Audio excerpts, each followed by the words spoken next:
ये शारदीय नवरात्रि है, विजयादशमी का पर्व है। और शारदीय नवरात्रि को अगर अव्यवस्था पैदा करोगे, चंड मुंड बनकर के कार्य करोगे, तो मां भगवती कभी बर्दाश्त नहीं करने वाली है। सीएम योगी आदित्यनाथ ने कहा, दंगाइयों व अफवाहबाजों पर होगा सख्त एक्शन।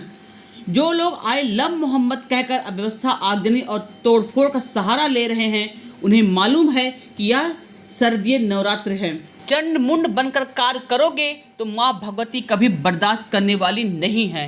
अगर किसी ने सड़कों पर प्रदर्शन करके उपद्रव करने का दुस्साहस किया, चेतावनी दे रहा हूं, उनको इसकी भारी कीमत चुकानी पड़ेगी। एक तरफ इस्लाम के में कहते हैं कि हम बुत परस्ती का विरोध करते हैं, ये उनका विषय है, उनका दर्शन है, उनकी फिलॉसफी है।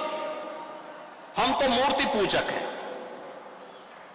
हम मूर्ति पूजक हैं, भगवान की उपासना करते हैं। साकार ब्रह्म का भी और निराकार ब्रह्म की भी उपासना सनातन धर्म की इसकी इजाजत देता हमें। और इस्लाम का यही परस्ती का विरोध करते हैं, उससे वे नफरत करते हैं। और दूसरी तरफ आई लव मोहम्मद कह करके अव्यवस्था, आवागजनी, तोड़फोड़ का सहारा ले रहे हैं। उन्हें मालूम है ये शारदीय नवरात्रि है, विजयादशमी का पर्व है। और शारदीय नवरात्रि को अगर अव्यवस्था पैदा करोगे, चंड मुंड बनकर के कार्य करोगे, तो मां भगवती कभी बर्दाश्त नहीं करने वाली है। मां भगवती तो ऐसे चंड और मुंडों को रोकने का ही कार्य करती है। इसीलिए सभी सनातन धर्मावलंबी मां भगवती दुर्गा की पूजा इसीलिए करती है जिससे शक्ति अर्जित कर सके। आपका उपासना आपका विषय, अंतःकरण का विषय होना चाहिए, चौराहे पर प्रदर्शन करने का विषय नहीं होना चाहिए।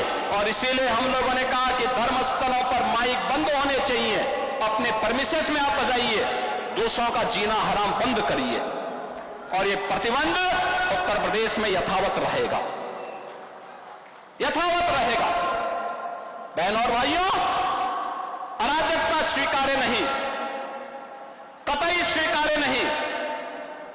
हम सम्मान सबको देंगे, सुरक्षा सबको देंगे, लेकिन अगर किसी ने सुरक्षा के साथ खिलवाड़ करने का दुस्साहस किया, निर्दोष नागरिकों पर हमला किया, बेटी की सुरक्षा और व्यापारी के प्रतिष्ठानों में आगजनी करने का दुस्साहस किया, तो उसको ही नहीं, उसकी कई पीढ़ियों के सामने ऐसी कार्रवाई करेंगे कि उनके लिए एक नजीर बन जाएगा।